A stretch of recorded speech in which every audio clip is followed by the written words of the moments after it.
Fun.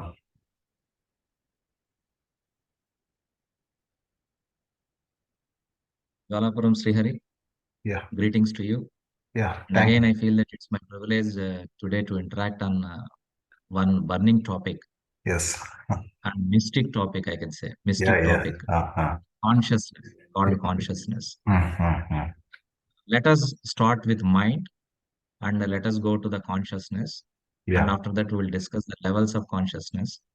After Yes. that, we will try to explore the ways Mm. to tap the different levels of consciousness for Okay. the public well-being and also individual well-being.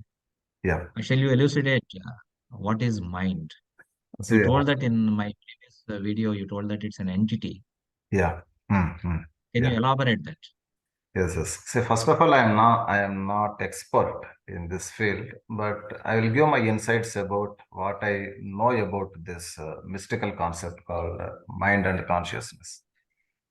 See, first of all, human beings have uh, four things. The first is mind. As I reiterate, the mind is not an organ, it is an entity. It's an entity which is there in every human being. But spirituality says mind is a kind of a life force, where this life force will drive our human body with certain efforts, certain actions, and we get certain results, and we get unlimited suffering. And take this body as a case. Your body is filled with organs like brain, heart, liver. I cannot go on list, huh? Everyone knows it. And your body is the kind of a vehicle that's been driven by a fuel called mind. Now take this brain. So brain is again an organ which is there in our skull. It is also called by medical sciences as central nervous system, and it is a CPU of our system, and it takes the decisions and everything. This love, hate, aggression, and revolution all happens in this repository called brain. And here comes the another catch called soul. Medical sciences won't accept an entity called soul, but we can replace mind and soul. Even NLP presuppositions say that mind and body are the part of the same system, but soul is a different kind of entity. There are certain videos that is recorded in anatomy labs when a person died, or it's also recorded in post-mortem labs that when a person died, the 21 grams will get reduced from the body weight, and this weight, this entity will just come out of the human body and it just vanishes. Spirituality says that it takes 7 hours to leave a soul from the body even after the death. See, these are all mystical things, and these are different things, dark things that human mind cannot comprehend to. So now the very question that what is mind is simply invisible, but you are making decision out of the thinking that your brain does. But what makes your brain think is the activity done by the mind. But mind and soul are interchangeable entities. This is the basic understanding. So, as an academician and also as a man who believes in science, I may not be in a position to comprehend your concept of soul Yeah, yeah, leaving the body. Uh, Although I don't understand what the mind is, yeah. I can feel it. Many Yes, times I yes, can feel it. yeah, And certainly, even today, I feel that mind has got that power to drive us yes, yes. towards either good or Mm. bad. Yeah. Can you elaborate the different levels of consciousness in a scientific manner, not in a Yeah. mystic manner, in a Yes, yes. scientific manner? Yeah, yeah. See, there are 6 types as I understand. The first one is alertfulness. Are we alert in our life? The answer is yes, partly yes and partly no. You meet accidents because you are not very alertful. You meet certain surprises, you are not very alertful. And things will come into your right guessing because you are partly alertful. See, alertfulness is again, it is a kind of a scientific explanation. where people are partly alert and partly not alert. So this is one entity called alertfulness. And next one is wakefulness. Wakefulness is like a self-motivation where you take decisions of your own and then you just go about it. You are driven by your experiences. So this is called as a wakefulness and awareness.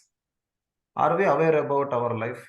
Are we aware that there is something called supreme power which has been taking us into different walks of life? And this awareness is not everyone is fully aware of what other people are thinking about. And mindfulness means the decisions that you take very promptly and very significantly. And subconsciousness means you are in a position to recollect some things which actually happened in your past. Even in your sleep, your subconscious mind is very active. That is why you get dreams. And again, there is a classification of dreams. It is a very lengthy subject. We should not touch it upon. And unconsciousness. Because you are conscious, you go unconscious. When you meet accident, you just go fainted. It means that your consciousness is just lost for some time. And again, it will be regained when you are clinically treated. So these are the levels of consciousness that I understand. Coming to the human being, Yeah. where do you keep him? At subconscious level, conscious level, or superconscious level? And is there any possibility of this human being coming to the level of superconsciousness through effort? Subconsciousness, unconsciousness, and consciousness are the part of our life. You cannot take one state and be in that state for a long time.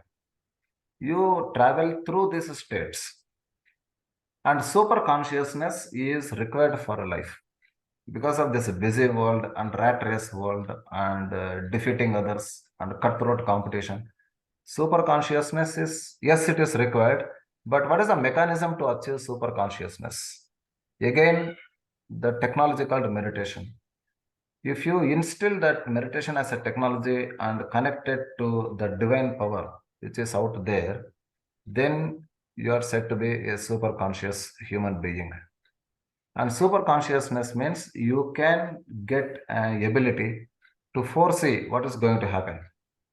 And that is the culmination of any life where you are very close to the divine power and where you also become one of the entities of nature. So this is called as a super consciousness.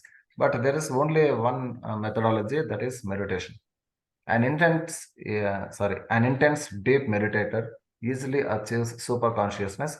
But again, it needs the power of again in mystical language. You need guru, you need the method, and then you need to practice, and then you need to go about it.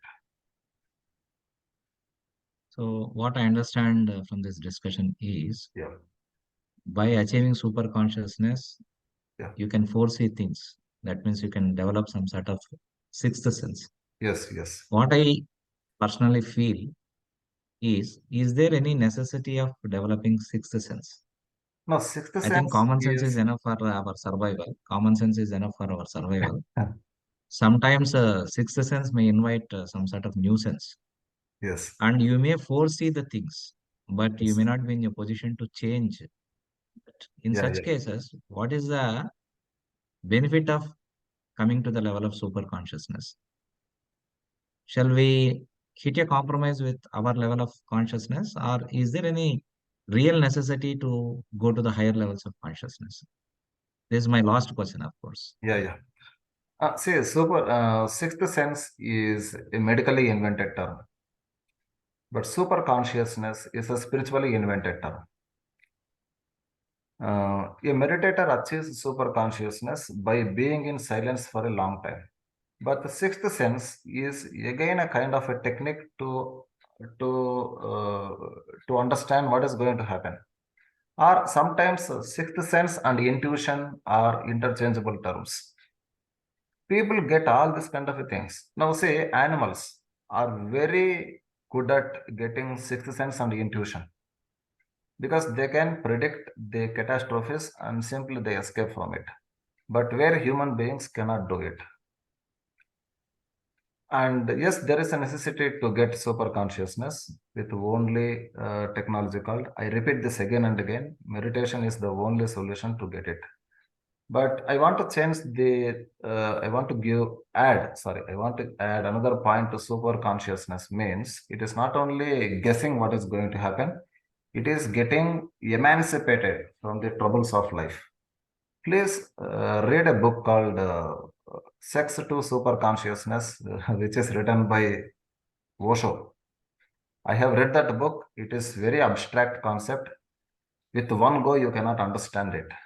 You have to repeat it 3 to 4 times, and then you get a gist of what is super consciousness.